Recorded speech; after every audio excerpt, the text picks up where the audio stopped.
Good morning, everyone. I'd like to welcome you to the first Public Improvement Commission hearing of 2020. Our first item are the hearing minutes at the request of the Public Improvement Commission staff, the acceptance of the minutes of the PIC hearing held on December 19th, 2019. Any questions or comments on the minutes? All right, I'll entertain a motion on this item.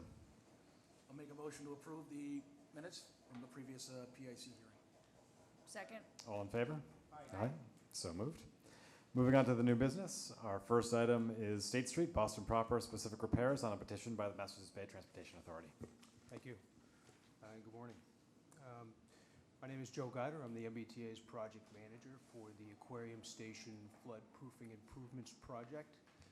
This project extends from the end of Long Wharf to actually Marketplace Center and is designed to provide us with stormwater protection, surface water inflow protection from storm events, and it's a result of the storm events which occurred in January of 2018 when we experienced flooding and up to upwards of $3 million in damages to our elevator and escalator assets.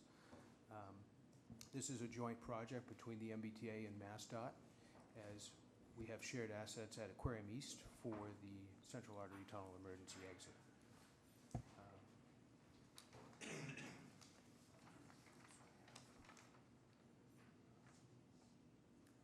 We've hired Kleinfelder to perform our design services to come up with solutions at each one of these locations.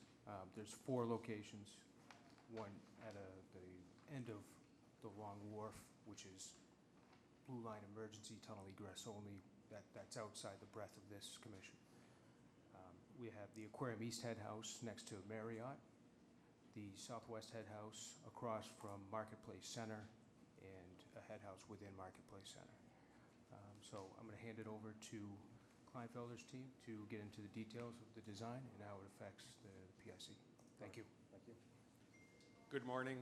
My name is Andre Martechini with Kleinfelder, and we'd like to go through the 2 sites that are affected by the Public Improvement Commission process.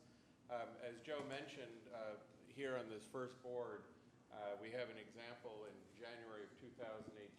This area was subject to flooding, and it happens to have been the highest record flood, and so that's why we're doing the project.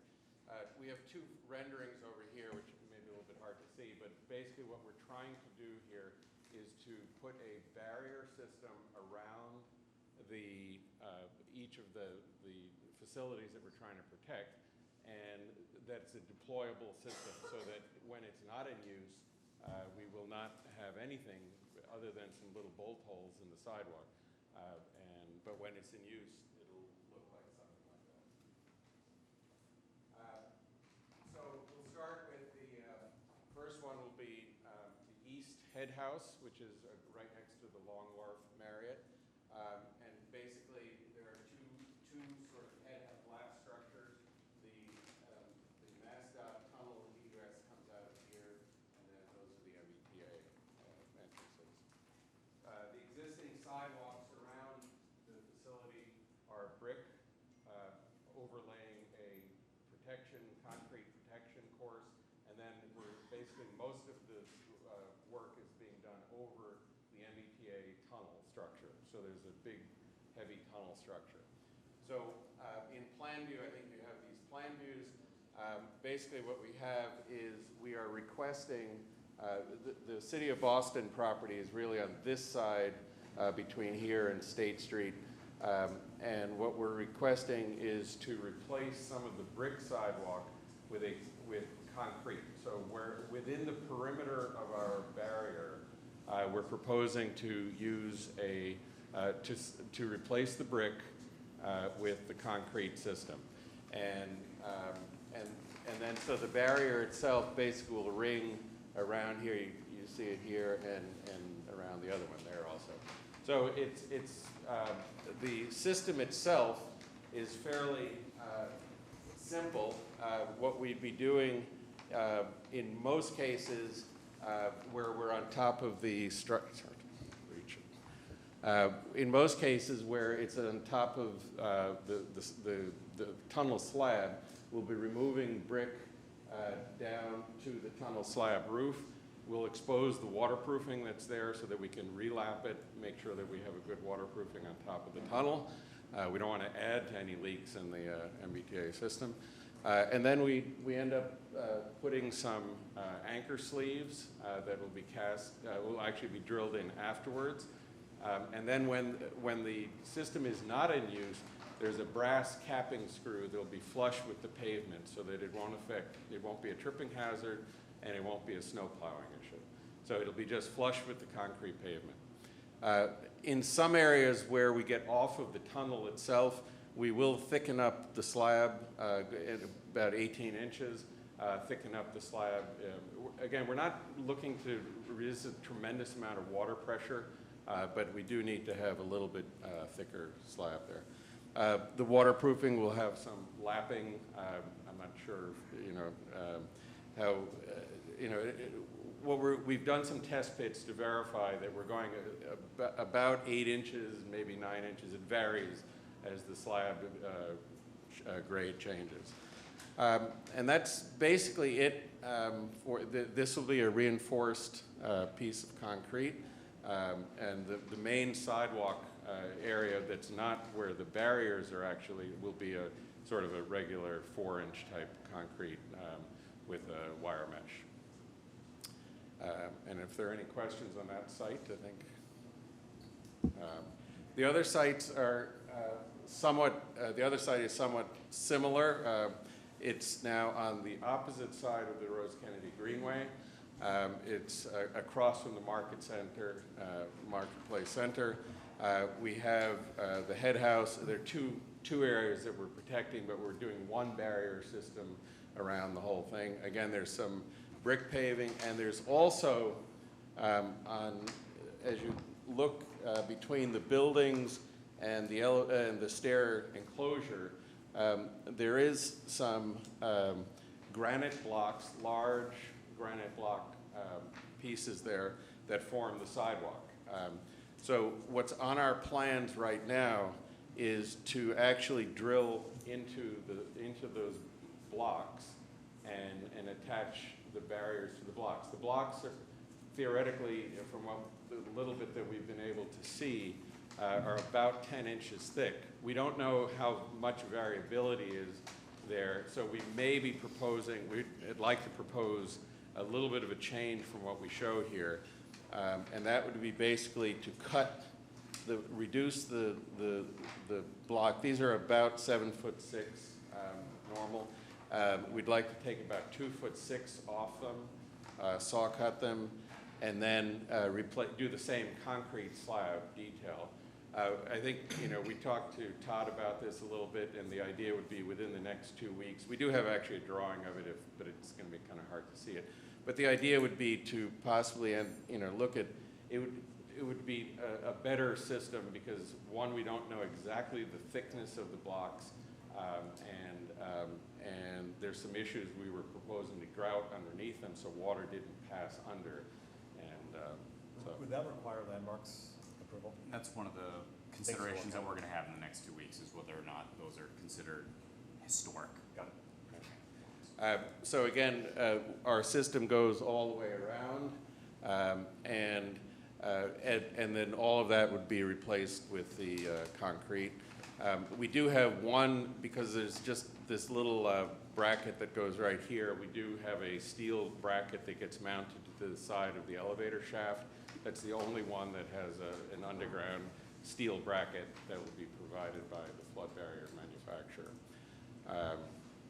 The other thing to note... Andre, just Yep. regarding landmarks, we've been coordinating with Mass Historic, and we gave them an initial no adverse effects finding. Okay. And the Landmarks Commission's been copied on all correspondence with Mass Historic, and they have not provided any objection to date. If we can just make sure between now and new business that's coordinated. Thanks. One thing that we do want you to note, we have right now 2 granite bollards that are protected protecting, this is the elevator shaft, and we have parking, handicap parking right along the street here. And in order to deploy without deploying into the street, we need to remove those bollards. And so what we are proposing, we have a detail for a removable bollard. And this would be the responsibility of the MBTA's team who does all of the installation just prior to a flood. Then they would have to remove the temporary bollards, put them off, store them here somewhere, erect the barriers, and then put them down. One thing to note with the barrier system, one of the reasons we're using a system like this is that the MBTA, in other words, the type of storms that we're going to see here, these are your massive hurricanes, massive nor'easters. We will have some warning. This is not going to be the type of thing that you would do for a rainstorm because you don't have warning. So one of the things that the T wants to be very careful of is that we don't shut down the station prematurely. So you will be able to erect a lot of the barrier system, and then at the place where you have the doors, you can leave a couple of barriers, and it literally will take 15 minutes to close that off. So when the water is literally coming to your doorstep, you can then drop in the last panels and seal the whole place off. Just wanted to clarify that there are no handicap spots here, but there's some valet spots that begin where the bollard on the right is. It's shown in this photo here. Closer to Atlantic Ave. Yeah, Andre, you have this photo here? You can see the yellow paint. Got it. Yeah. That's where the valet parking starts. But this whole area in front of the station is no parking, although you can see people load there. Those are the granite bollards.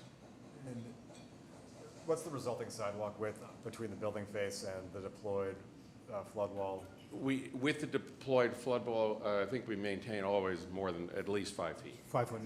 So there's not some curve in the actual? No, it goes right down. It's a vertical. The system basically consists of I-beam posts, and then in between the flanges, the little the planks slide between flanges. So what's the protocol, basically, to implement the barrier system? How long, you get notice, what can we expect as far as if there's a storm, when are you going to start doing this? Sidewalk Part of shut? Kleinfelder Services is to help us develop an SOP for when we're going to be going out, when we're going to be. My concern is that if it gets implemented too soon, we're trying to evacuate, sidewalks are closed, access is interrupted on the public right away. Right. That's a concern. Right, so we've kept that in mind, and we're making sure that we're always going to have a accessible path when they are fully deployed. And as you're probably well aware of, and you've brought this up many times, emergency services have been very, involved in the whole deployment issue with access during an emergency response, be it EMS, be it Boston Fire, be it police services, and how that's going to be, what the procedure is going to be on that. Has Boston Fire looked at this system? Yes, we actually have standpipes that are at Aquarium East that we've I'm coordinated. talking about personnel accessing the MBTA facility. Well, I mean, okay, so what happens is, first of all, the protocol will be that when you drop those last and actually close access to the stairs and the elevator and lose your accessibility, the station will be closed. So you're getting to a point where you've got a massive flood coming, and the station will be closed. And that gets to To the the Commissioner's point, though, and Andre or Joe or Todd, but between now and new business, correct me if I'm wrong, you are meeting with fire, police, and EMS to go through the design, the deployment procedures, the notification procedures. Is that? Yeah, we have a meeting scheduled with emergency management, fire department, and EMS scheduled for next week to discuss not only this design specifically, but also kind of the flood barrier system, the systems in general, and what those departments are looking for when they're reviewing these plans, and also the opportunity to have a design team in the room to ask questions of. Is this going through the climate policy that we just established? Yes and no. This being a temporary measure, this isn't necessarily in the spirit of the permanent climate resilience policy that we've enacted, but they are obviously. And I can tell you from our experience, we've done this similar standard operating procedures with Massport. They have different systems, but the idea is that when we see something is developing, there'll be a time that says start to deploy, maybe, and that may be 36 hours in ahead. But that doesn't necessarily mean you may be just getting ready to make sure the boxes are all ready and your contractors or personnel are ready, are going to be there. You get the prep going. Maybe 24 hours ahead of time, you start actually bringing the things here, and maybe you start deploying some things where you can, and then the last, maybe realistically, probably 2 hours or something before the predicted flood, then you drop in the last barriers and button it up. So. Have you spoken to the Board of Building Regulations and Standards yet about this at all? We're coordinated with OPSI, and they'll be permitting this. I can't hear you, I'm sorry. We've coordinated with OPSI, and they'll be permitting this work through So you public have gotten safety. your blessing? Yeah, it's with the state building Yes. inspection. That's what I'm Yes. asking. Yes, Yes. we have talked. And they're okay with it? Yeah. Now, where are these barriers going to be stored when they're not actually being used? They'll all be stored on site at Aquarium East, at the location of the elevator and the emergency egress for the central artery tunnel. There's a corner in the back of that. Right. That's concealed from the street, that we'll be storing those in a permanent container. And just to clarify that, this is a temporary, short-term measure that the MBTA is taking. This isn't our long-term solution. We're submitting capital improvements funding request for a study that would look at what our long-term solution is going to be here at Aquarium East. Are you in receipt of the new city policy on? Yes, we are. Okay. For the new business hearing, if you can provide, if you don't have it here, what the actual container looks like that you're going to. So that's something that we're working on, developing what that is going to look like, and we are going to be reaching out to local students or the aquarium to have this container be decorated with artwork that we can have to, and also to help deter it from being tagged or vandalized. And then thinking of your comments about snow plowing, this might be a question for Chong, but are there any LMIs either with Long Wharf or with the adjacent business for this head house? You have the one on the City Hall side of the Greenway? Yes, as Chong Liu from the law department, we are actively working on that. Okay. Yeah, to develop, because we're still learning the nuts and bolts, the intricacy with the other improvement about that. And so we're working to develop the agreement, not just with the T, but with other two people as well. I would suggest that if, for example, there were to, because nor'easter snow, that happens, and what the very likely scenario could be is that we have already a lot of snow on the ground and piled up here. So if we see something is coming and we're saying, hey, this is getting big and we need to think of deploying, the T is going to be responsible. They will have to clean up at least enough that they can get that barrier in. It has to be down to the pavement. It can't be sitting on the snow. So I would say that there really shouldn't be a lot of snow plowing during and when they're physically deployed. Agreed. No, I'm thinking exactly your scenario and the 18, January right. and March storms that we had. If the Marriott Long Wharf has any responsibility for snow maintenance and they end up piling snow in that area, this should be some coordination which the T and the Marriott Long Wharf do in advance and not as the storm is coming in. And I just want to make sure if there's an LMI for this area that is managed by the Marriott Long Wharf, you guys Yes, should yeah, connect. we're coordinating with Long Wharf to have that sorted out. And Just on that point also, we're talking about coordination.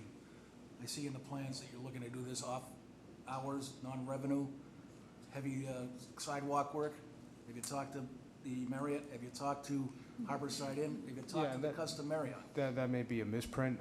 This Yeah. should all be done during revenue hours.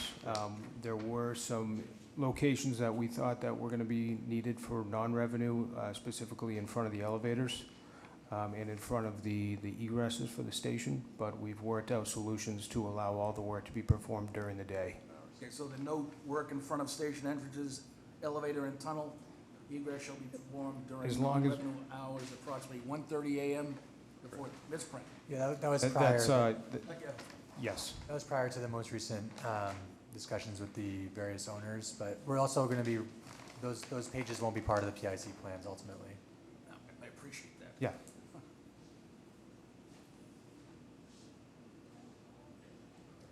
Other things, Andre, you want to cover?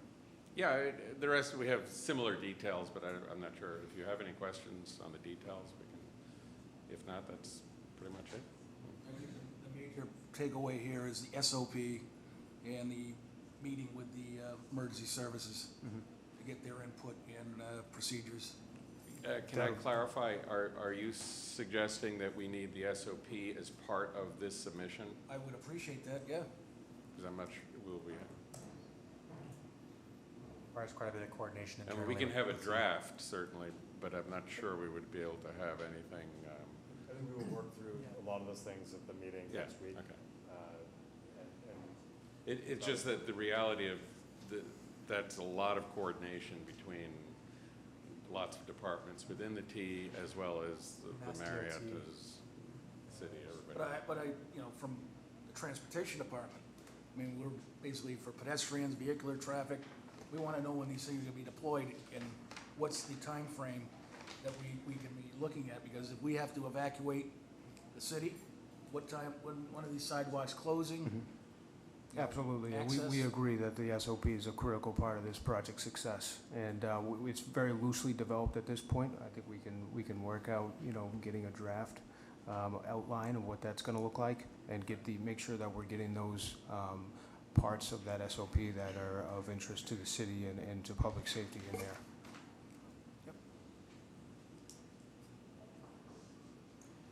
so the public safety conversation between now and new business, I think we just confirm any LMI related things, climate policy related pieces. And if you can just bring, I don't realize it's early, but just bring a rendering of what the container itself looks like that will be added to Sure. the street. Other questions or comments? Just Todd, when that meeting's set up, let me know. I want to attend that. Yep, it's Tuesday afternoon, I'll include you. Yep. Todd or Robbie? Good. Members of the public? All right. See you guys 2 weeks from now. Thank you. Great. Until the 30th. Our next item is 3-7 Washington Street, Quarry Road in Brighton, pedestrian easement, specific repairs, earth retention license on a set of petitions by 5 Washington Square Owner LLC.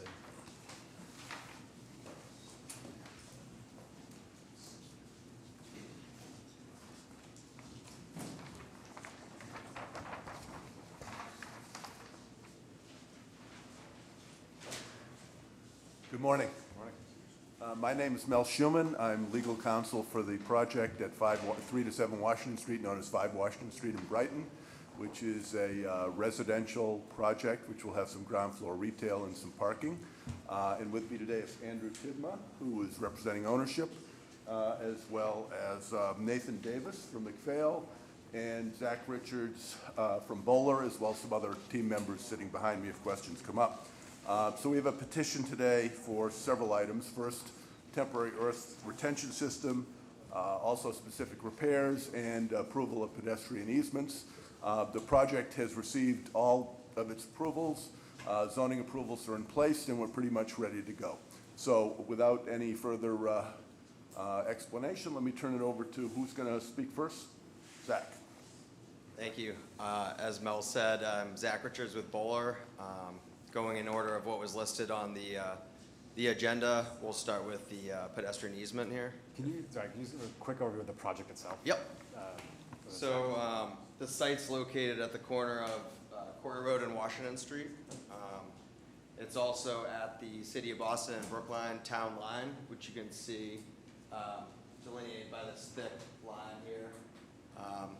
It intersects the project site there. Got We've got the Whole Foods across the street from on Quarry Road here, who I believe is in front of BPDA for another project there. The site's an existing office building and gas station, so there's a number of curb cuts out there today. The project itself will be 5 stories, about 108 units, with retail on the first floor at the intersection along Washington Street, and then a parking garage also on the first floor and below grade. So that's the general outline of the project. As part of the project, we're seeking a pedestrian easement, both along Quarry Road and Washington Street. That's to accommodate the furnishing zone and provide 5-foot clear.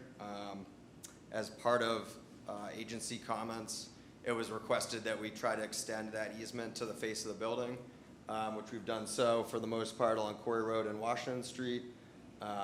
That provides about a little over 5 to 7 feet of a sidewalk along Quarry Road and about 12 to 13 feet along Washington Street.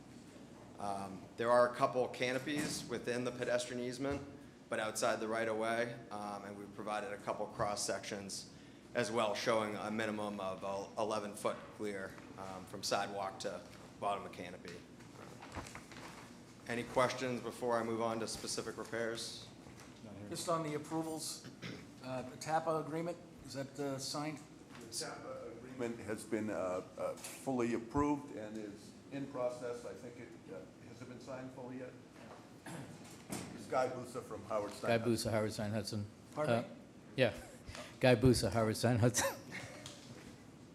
Thank you, Ed. Yeah, the TAPA is, we're in the process of signing the TAPA right now and executing it, and the CMP is in final review stages with the contractor, and that should be submitted to you next week.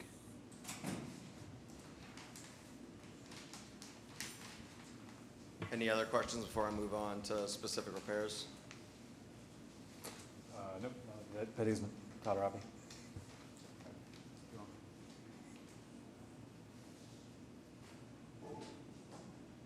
Okay, so as I mentioned, the existing condition itself, which you can see on the pedestrian easement plan, existing office building, existing gas station. There's about 5 existing curb cuts out there today, some of them pretty wide. So we're proposing to close all those curb cuts. We're going to have 1 curb cut to access the garage I mentioned off of Quarry Road. In addition, we're proposing new curb ramps on the corner of our intersection, as well as on the corner opposite Washington Street. And that's due to the future Whole Foods project coming along, that we thought it made most sense that that project, in coordination with the city, that project would complete the other 2 curb ramps on the other 2 corners, rather than us complete 1 ramp opposite of each curb ramp. In addition, on our site there, we're providing 3 to 4 foot furnishing zones along Quarry Road and Washington Street, respectively.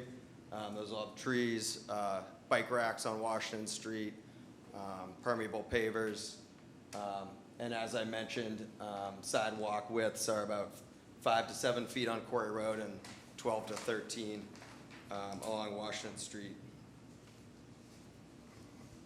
I also included a drainage and grading. Just back on that, the specific repairs on the sidewalk ramps. Have you taken into consideration the traffic signals that are there? Yes, so we will be, and I believe this is part of the TAPA that we've been coordinating closely with BTD on, is we will be providing 1 consolidated traffic signal on our corner. I believe there's 2 single posts out there today. There's a mast arm and single post. Mast arm, yep. And Control box not being relocated, remains in location? I believe so. Just verify that. Okay. Well, we'll do. So we've also provided the drain plan and to provide the grades here. We worked closely with BWSC to relocate an existing drain main that intersects the site. So we've relocated that within the right-of-way of Quarry Road and Washington Street to accommodate the building footprint. So that's been approved with Boston Water and Sewer, but we provided that for context as well. Finally, I think Ibusa touched upon the TAPA and the CMP, so I'd open to any questions on the specific repairs. Zach, can you touch on the leaf? Sorry? The leaf? Oh, so there is a park that's being proposed within the Brookline portion of the property.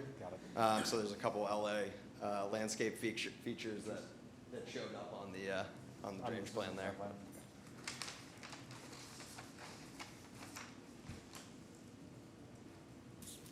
Just on the community process, how many meetings have you had with the community? Oh, we've had many meetings with the community. I couldn't tell you the exact number, but it's been fully vetted at the community level.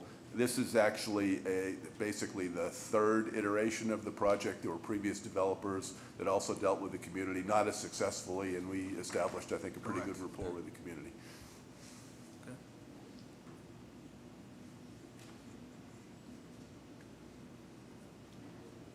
Other questions, comments on this one first? All right, Bobby, your keep going. With retention?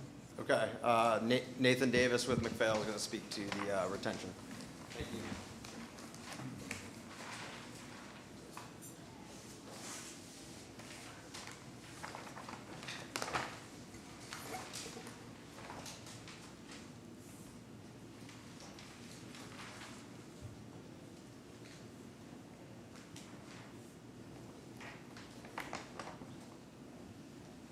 So I'm Nathan Davis with McPhail.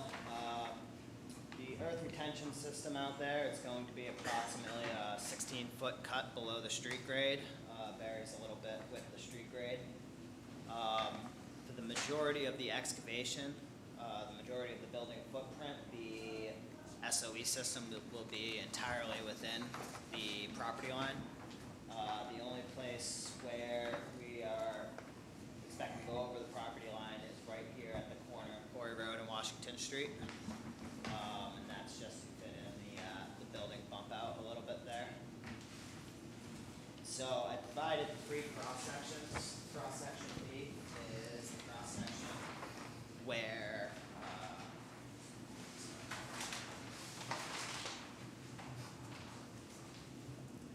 cross section B, which is this one, is where we expect to exceed the property line. There's a sewer main and a water main back in the street there. Like I said, it's about a 16-foot cut. It's not clear. The contractor hasn't decided if they're going to use internal bracing or not. The 16-foot, most likely, there will be one level of bracing. But that will be entirely within the property line, all the bracing. What would be going over the property line is potentially the back edge of the pile. We've included a 6-inch offset from the building, and that's just for installation tolerance. It's going to be as close to the building as they can put it. And then potentially, if it's drilled, they might be a driven system, but if it's drilled, it will be there will be about a 30-inch diameter flow fill around that. So the SOE methodology hasn't been determined? No, the contractor hasn't selected an option yet. Generally, when we approve these, it's based on a known SOE system. Yeah, so what we drew here is that's where the biggest possible encroachment to the Because that potentially could impact the construction management plan as far as what we're gonna give up for public right of way, depending upon what the SOE system is. So it's kind of important that we kind of nail that down.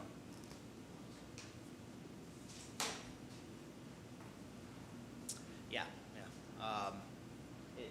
So for portions, they're gonna have to do a drill, likely near the building. It's a matter of if they wanted to drive some piles on the corner there, because potentially likely that they could do that.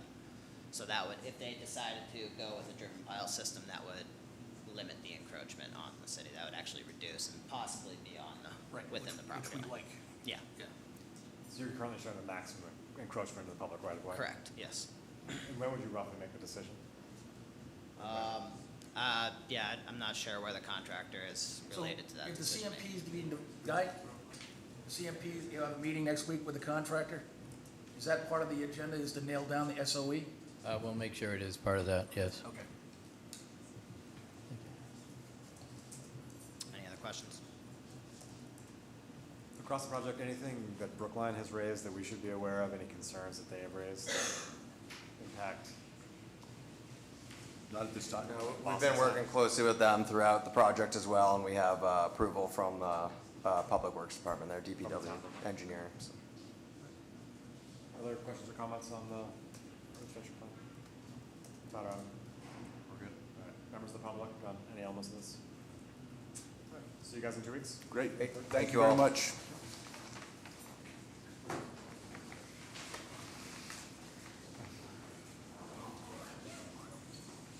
Our next item is 101 Arch Street, Summer Street, Boston proper, granted location on a petition by TC Systems, Inc.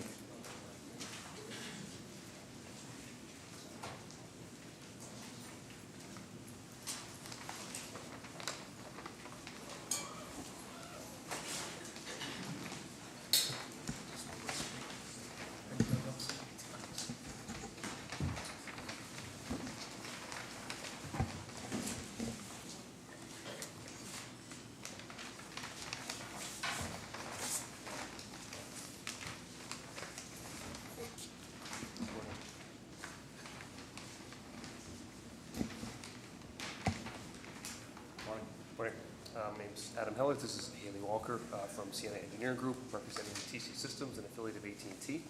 TC Systems is petitioning for a lead company status for the installation of approximately 347 feet of PVC conduit along Arch Street. This project will not have any participants.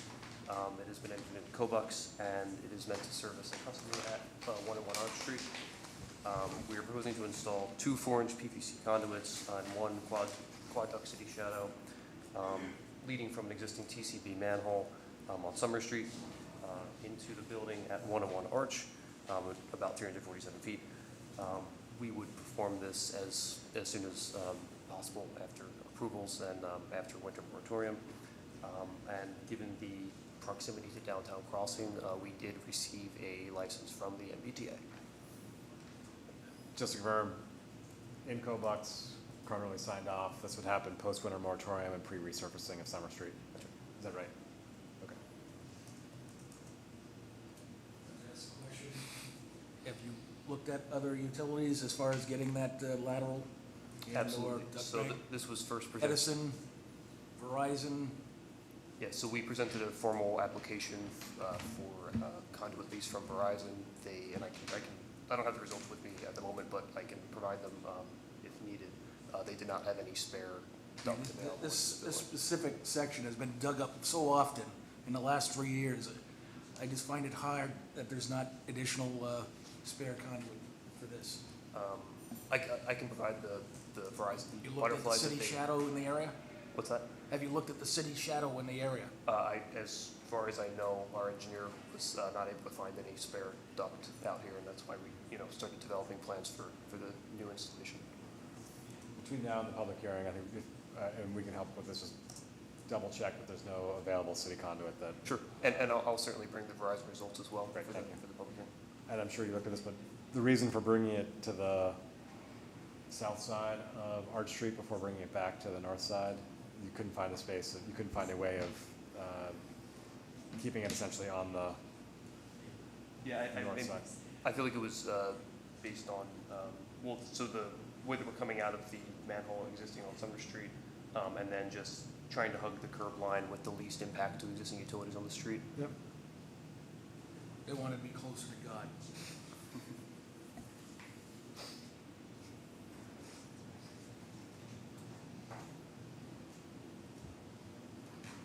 All right. Other questions or comments?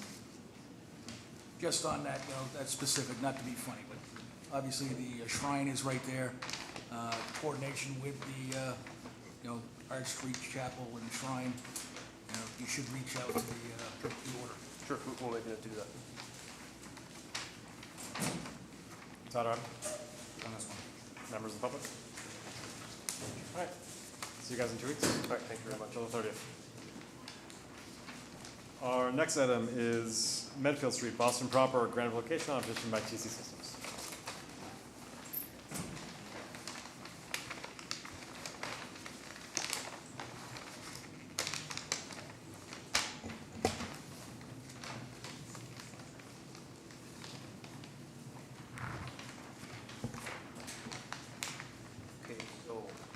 Once again, TC Systems is petitioning for lead company status to install 428 feet of PVC conduit on the north side of Medfield Street. Again, this has been entered into COBUX, and there will not be any participants.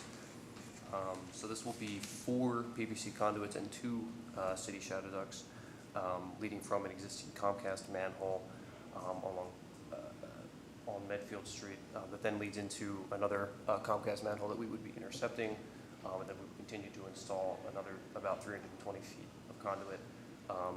2 of the 4 pipes would be led to an existing utility pole, along with 1 city shadow duct, and the other 2 pipes would be, stuck and capped in the street just for potential later use, along with the other city shadow duct. I would think that we would want a City of Boston handhold to basically, instead of a cap, that you run A to B. Okay, we can. Those should just punch right into the same manhole that you're coming into and coming out of. At the Yes. utility But pole. I'm talking So after that, we want to basically separate that city shadow, that it's not running up the pole or from the manhole. Yes, at the pole, we should have a handle, yes. Okay, certainly. And then should there be just the single handle with both city shadows in it at the base of the pole? Okay, we can do that. For those that should know, where's the Brookline line on the new, It's on the other side of St. Mary's? Is it? I think it's further down. Further on down? Brookline Town Line. Yeah. It's further on down the I think it's on the other side of St. Mary's and beyond. Yep. I would like to just point out the second piece of this project would be repairing existing ducts, shown on the bottom right-hand corner of the plan. So we would excavate at that sidewalk area, fix those 3 ducts, and then, repair that panel in kind.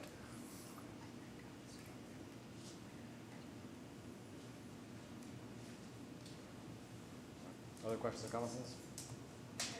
Small things. You're crossing over some of our drain laterals. We actually don't know what the depths of those are, so just be cognizant that they're there. Absolutely. Yeah, thank you.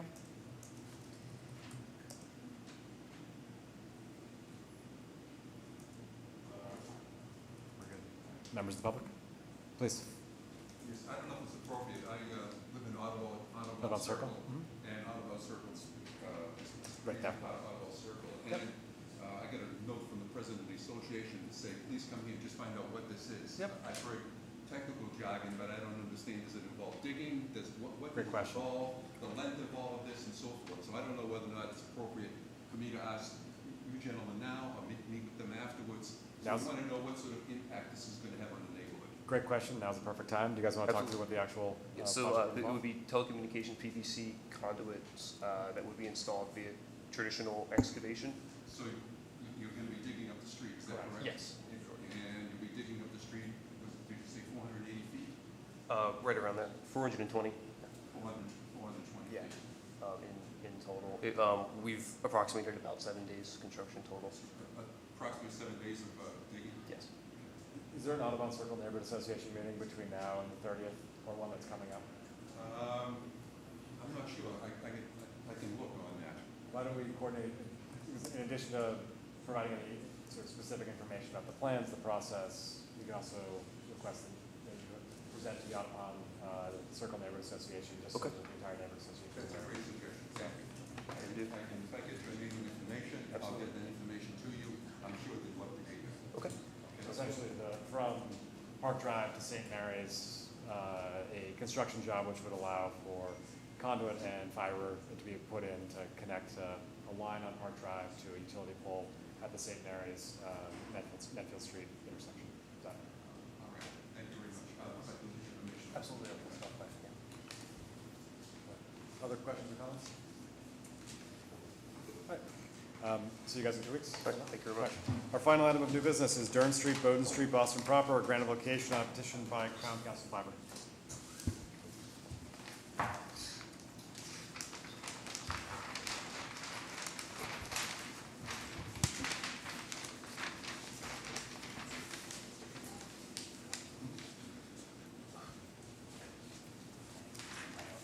Good morning, Bob Walls with Crown Castle Fiber. Good morning, Commission Member Shelley Cullen with Access Engineering, here for Crown Castle. So this is a lead company project with no participants. We put the notice out and nobody was interested in going to the State House. We just got some information from Water and Sewer about a project that's happening over there. We're taking a quick look and it doesn't look like it's going to interfere, but we will put this on our drawings for the next hearing to make sure that we're covered there. And Bob's going to tell it. Water and sewer is going to be up on this section of the street. Correct. Right, and you have a major building project at Temple Street right now. You're showing the Jersey barrier, I appreciate that. So there's going to be some big-time coordination. It's a very busy street. We also got some information from the Disabilities Commission and did that work. And, you know, there are handicap parking spaces. We have avoided all the crosswalks. But there's going to be some parking issues with the State House as well, because they have a lot of, that's all kind of their parking there.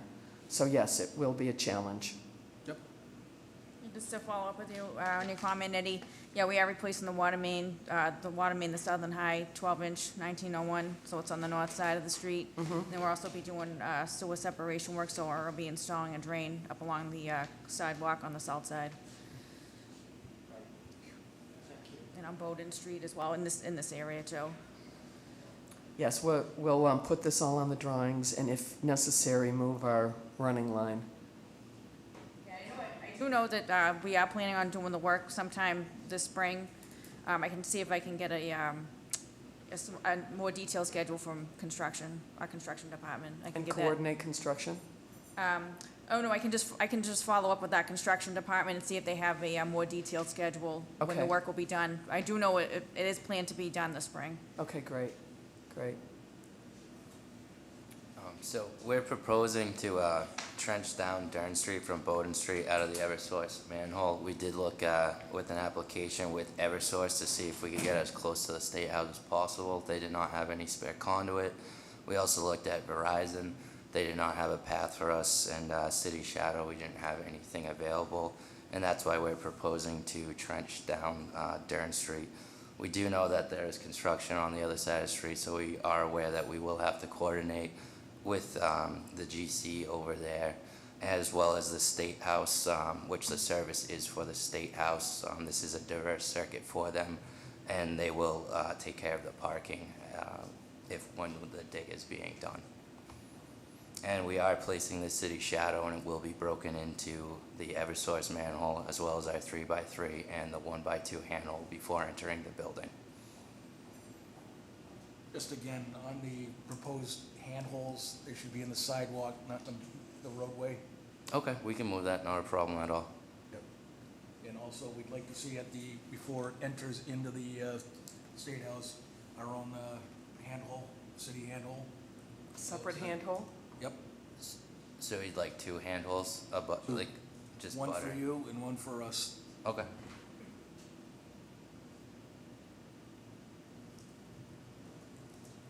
And is a 1x2 handhole acceptable? What is it? A 1x2 handhole for No. the city? No, it's the 12 by 25. Okay, yep. But we can get you the spec on it. Okay, not a problem. Other questions or comments on this? Todd, Robbie? Good. Members of the public? All right, see you guys in 2 weeks. Excellent, thank you. That's our final item for today. I'll entertain a motion to adjourn. Motion to adjourn? All in favor? Aye. So moved.